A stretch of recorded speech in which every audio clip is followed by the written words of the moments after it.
আল্লাহ তাআলার আযাব বড় কঠিন। আল্লাহর আযাবের ভয় করো। আমি কোরআন থেকে শিক্ষা নিয়েছি যে জিনা ব্যভিচার করা যাবে না। যদি জিনা থেকে বেঁচে থাকতে পারি, পাপাচার থেকে বেঁচে থাকতে পারি, পরকীয়া থেকে বেঁচে থাকতে পারি, আল্লাহ কোরআনের ভিতরে জানা দেন ইন তাজতানিবু কাবাইরা মা তুনহাউনা আনহু নুকাফির আনকুম সাইয়্যাতিকুম ওয়া নুদখিলাকুম মুদখালান কারীমা।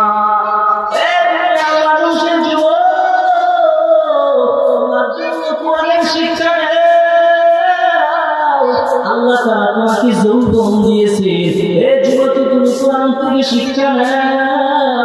আল্লাহ তাআলা তোমাকে যৌবন দিয়েছে, এই যৌবনটাকে তুমি নষ্ট করতে পারবা না। এই যৌবনটাকে তুমি যেখানে ইচ্ছা সেখানে ব্যবহার করতে পারবা না, কারণ আল্লাহ পাক রব্বুল আলামিন তোমার সাথে একটা সিসিটিভি ক্যামেরা ফিট করে দিয়েছে। তুমি ইচ্ছা করলে ওই সিসিটিভি ক্যামেরা মুছতে পারবা না। كاتبين يعلمون ما تفعلون। আল্লাহ তাআলা প্রত্যেক মানুষের কাছে দুইটা করে সিসিটিভি ক্যামেরা দিয়ে দিয়েছে। একজন তোমার ভালো কর্মগুলো লিখে, আর একজন তোমার খারাপ কর্মগুলো লিখে। ও দুনিয়ার মানুষ, তুমি দুনিয়াতে যে কর্ম করো না কেন, ওই কর্মগুলো সব লিপিবদ্ধ হচ্ছে। আল্লাহ তাআলা এত বড় সংরক্ষণকারী। আল্লাহ তাআলা কোরআনের ভাষায় জানায় দেন আল্লাহু খায়রুল হাফিযান ওয়া হুয়া আরহামুর রাহিমিন। মানুষ, তুমি জিনায় লিপ্ত হইতেছো, পরকায়ে লিপ্ত হইতেছো, পাপাচার করতেছো, তোমার জীবনটাকে নষ্ট করতেছো, মনে করতেছো দুনিয়ার কোনো মানুষ জানে না, মানুষ দেখতেছে না। কিন্তু দুনিয়ার মানুষ একটু স্মরণ রাখিও, আমার আল্লাহ তোমার পিছনে কিন্তু দুইজন গোয়েন্দাকে লাগায় রাখছে। তারা এত ভালো গোয়েন্দা, তাদেরকে কখনো ঘুষ দেওয়া যাবে না, কখনো তোমার আমলনামাকে মুছা যাবে না, ডিলিট করা যাবে না। এই আমলনামা নিয়ে কাল কিয়ামতের দিবসে আল্লাহ ডাক দিয়া বললেন কি খাওয়া কি খাওয়া। এ দুনিয়ার মানুষ ভালো করে শুনে গুনাহ করার আগে, অন্যায় করার আগে, পাপাচার করার আগে একবার ভাবিও যে আল্লাহ রব্বুল আলামিন, আমি যে অপকর্মটা করতেছি, পাপাচার করতেছি, পাপাচারের মধ্যে লিপ্ত হইতেছি, দুনিয়ার সবার চোখ ফাঁকি দিলেও আমার আল্লাহ চোখ ফাঁকি দেওয়া যাবে না। দুনিয়ার সব মানুষ থেকে নিজেকে আড়াল করলেও আল্লাহ তাআলার সম্মুখে তুমি নিজেকে আড়াল করতে পারবা না।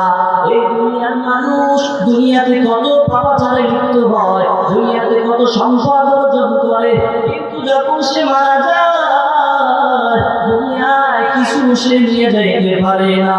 এই দুনিয়া থেকে যখন সে চিরবিদায় নিয়ে চলে যায় তখন তাকে খালি হাতে যাইতে হয়। কিন্তু তার সাথে দুইজন গোয়েন্দা আছে, সিসিটিভি ক্যামেরা আল্লাহ তাআলা ফিট করে দিয়েছে। এর মাধ্যমে যে সে দুনিয়ার ভিতরে যতই কর্ম করেছে, তাই সে ভালো কর্ম খারাপ কর্ম আল্লাহ পাক রব্বুল আলামিনের কাছে কবরের ভিতরে ওই আমলগুলো নিয়ে যাইতে হয়।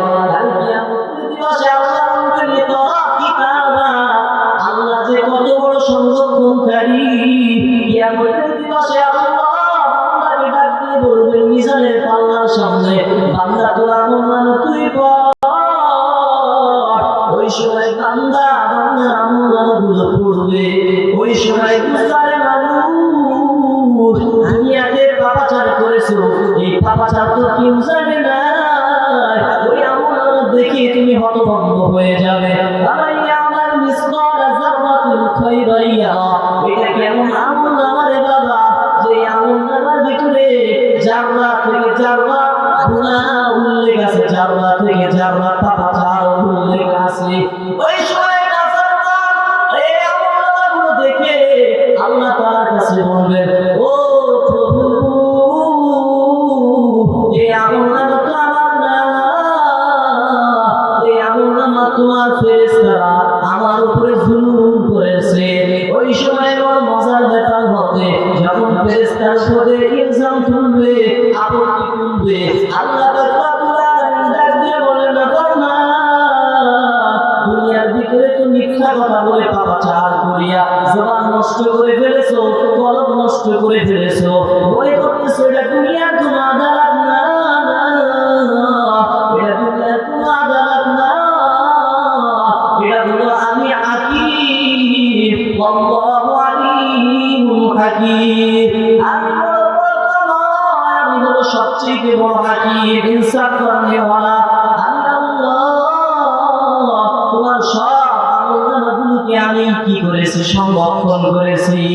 আর তুমি আমল অস্বীকার করতেছো, আমার বিকল্প ব্যবস্থা আছে স্বীকারোক্তির জন্য। আল্লাহ বললেন, আল্লাহ তোর জবান কি বন্ধ করে দেয়, আল্লাহর হুকুমে জবান বন্ধ হয়ে যাবে।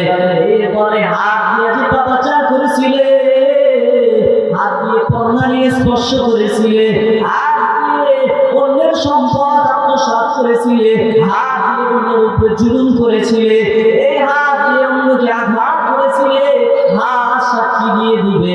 এই জবান দিয়ে মিথ্যা বলেছিলে, গীবত করেছিলে, এই জবান দিয়ে নাফরমানির কথা বলেছিলে, এই জবান দিয়ে কোরআন পড়ো নাই, এই জবান দিয়ে সুদ খাইছো, সুদের টাকা খাইছো, ঘুষের টাকা খাইছো, জবান এইবার বলা শুরু করে দিবে।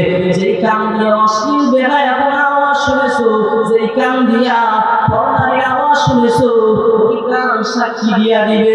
যেই মস্তিষ্ক দিয়া তুমি বিভ্রান্তিকর অশ্লীল গুনাহ করার চিন্তা করেছো, ওই মস্তিষ্ক আল্লাহ তাআলার সামনে সাক্ষী দিয়ে দিবে। ওই সময় নাফরমান বেঈমানগুলো লিজুলুদিহিম বিমা শাহিদতু, হে আমার অঙ্গ-প্রত্যঙ্গ, কত যত্নে তোমাকে রাখছি, কত ভালোবাসছি তোমাকে, তোমাকে কত দামি দামি কাপড় পরাইছি, তোমাকে কত দামি দামি সাবান দিয়া তোমাকে ধোয়াইছি, কত সুন্দর কম্বলে তোমাকে আবৃত রেখেছি, কত না আরাম তোমাকে দিয়েছি, তোমাকে কত ফ্যাশনের সাথেই তোমাকে রেখেছি, স্বাচ্ছন্দ্যে রেখেছি। আজকে তুমি আমার বিরুদ্ধে সাক্ষী দিলা, কেমন সাক্ষী, আজ তুমি আমার বিরুদ্ধে কেমন চলে গেলে?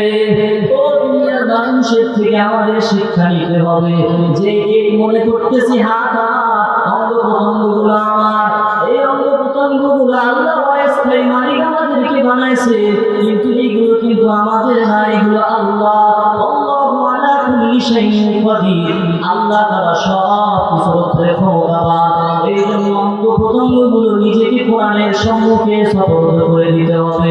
যদি কোরআনের সম্মুখে আমরা সপর্দ করে দিতে পারি, তাহলে দুনিয়া এবং আখিরাতে উভয় জানে আল্লাহ তাআলা আমাদেরকে কামিয়াব দান করবে।